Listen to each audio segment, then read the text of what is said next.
Hi guys, welcome back to the channel. I'm Van Noorn and this is another Dragonheir Silence God video.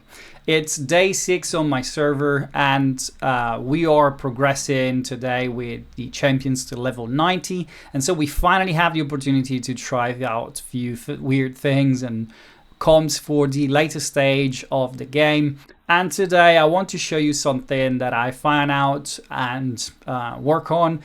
Talking with some of my clanmates, we were having a look at Grave of Curse, and I saw that they were using some comps to basically push back the turn meter of the boss constantly. And so I wanted to try to do it myself as well and try to put together a comp that work. And that's what I'm going to show you tonight in Grave of Curse 8, because on Grave of Curse 9 I am very close to make it, but I'm going to show you that at the end of the fight. So let's jump in Grave of Curse 8 first, and let me show you what I'm using over here. This is my comp. I'm running this bunch of champion over here, which is about a weird composition, to be honest, but all of them have some abilities to push back the ultimate energy of the boss. Now we're starting with the more fundamental here, which is Quesita or Quesitia. She has a recharge speed penalty on her passive when she gets hit. It's only 35% chance, and you need to land on the first hit of the boss for this comp to work perfectly. I could change it up, to be honest, on stage 8, and I can bring someone with recharge speed penalty on the battle skill, and that will actually sort out the problems of getting it in order for stage 8. It will not work for stage 9 for now, but that's a different problem, as I said, and I'm going to show you later why.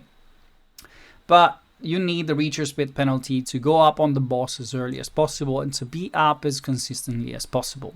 She also pushed back the turn meter with her ultimate, and she placed decrease attack. She hit 3 times, pushing back the turn meter, which is absolutely amazing.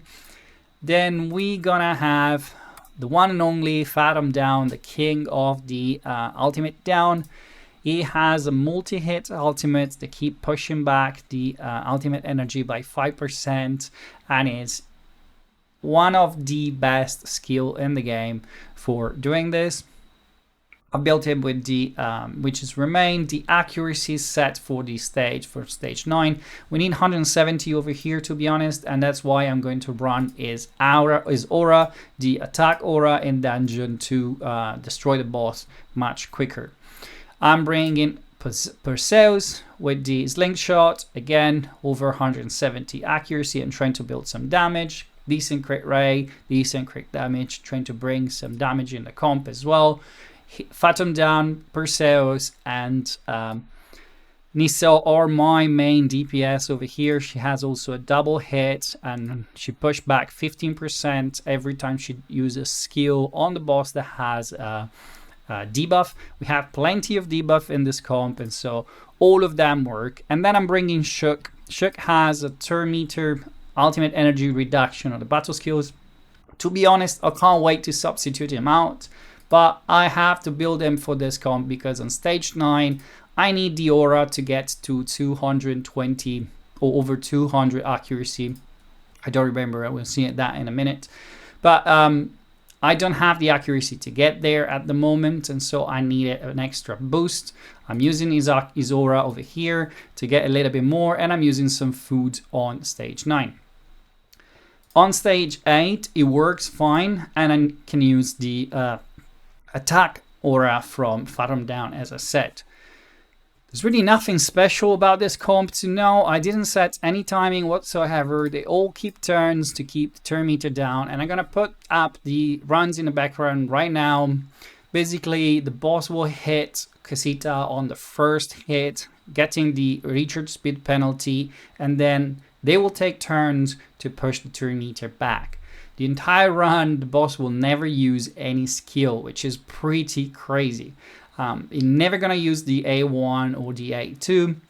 On this run that I'm gonna show you, instead is gonna use the A1 towards the end of the fight, and I might skip to that point because what happened there is that the recharge speed penalty from the passive of Casita, which has only 35% chance to land, didn't land for too many turns in a row, and so basically the boss outrun the first skill, got into the window after the first skill, put his buff up, accelerate a little bit, then Perseus gonna remove them, and then the comps will still push the turn meter back to the minimum after the A1 and keep it there and kill the boss in a few minutes. It's not the fastest run, but it's incredibly reliable because you basically don't get hit. And Casita is perfect because she's the only one taking damage here, and her ultimate heals herself when she uses it, and so she's perfect. Now, when we come to stage 9, the problem with that is accuracy, as I mentioned before. So when you jump in stage 9, obviously, you're gonna need a lot more accuracy, and the boss hits incredibly hard if you don't keep it under control. I had troubles to keep any tank alive level 90. I don't have crazy meta tank like Theodemir or other that can basically put up block damage or invincibility. So I had to try it with Garios, and it was getting melted completely. And so I tried to get down to this road. As you can see, you need 220 accuracy over here, which is quite difficult to reach with epic gear at the moment without the affinity, the psychic core, the bonus from the affinity. And so 170 is doable. 14, adding 40 with the aura from Shook bring us to 210. And then you use a food, something like this one, that gives you an extra 15 accuracy, and you can get the job done when it comes to accuracy. The problem I still have for this comp is that I don't have enough damage yet to get the boss killed in the 5 minutes of the run. I get this close, I get very, very close, and I'm gonna show the run up here. It is frustrating because I've been trying to move gear all day to try to get to that point. Crit rate, crit damage, playing with the accuracy level. I've tried everything. I get very, very close. The boss has very little HP left, but I still can't kill it. So I'm gonna have to use the same comp in a few days when I come back here with a little bit more psychic core build. When we're gonna have the runes that will allow us to get the accuracy on point, is gonna be an easy job, to be honest. I'm gonna swap out Shook for someone that brings a more reliable recharge speed penalty, possibly on a battle skill, so it goes up very, very early.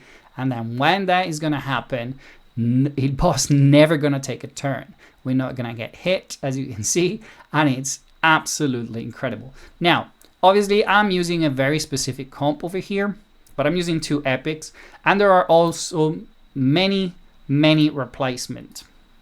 You can go into the gallery over here, and you can filter down here to the effect, speed recharge, or reduce recharge speed, or you can get also, where is that?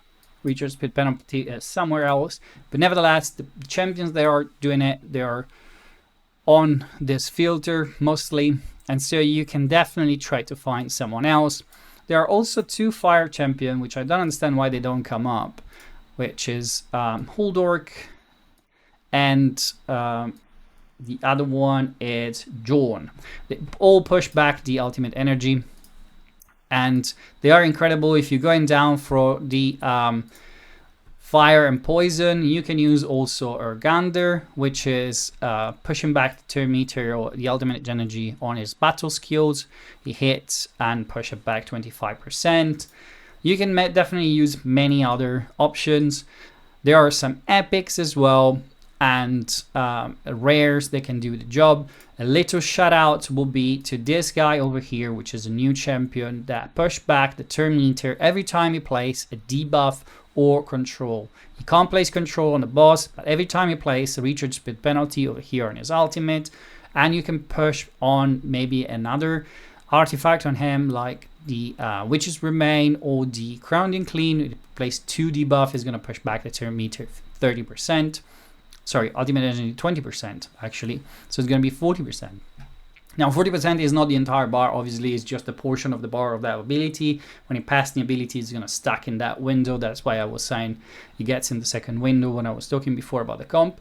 But it works with many other options. There are many champions that can do it. You just have to filter out, and you have today to try it again, because the reset for the champions is going to end in a few hours. So if you want to try it out and see what is going to work for you and what to focus on to build for the next few days, you should do it now for sure. And that's why I'm trying to get this video out early, even if I haven't not been able to do stage 9 yet.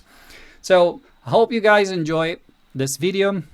It's funny to find this quirky situation. Thanks again to my clan mates that show me the possibility. And this is everything for today. If you consider like and subscribe, I will be happy. You're not going to miss out any new update and video coming out. And I'm going to see you soon with another video about Dragonheir Silence God.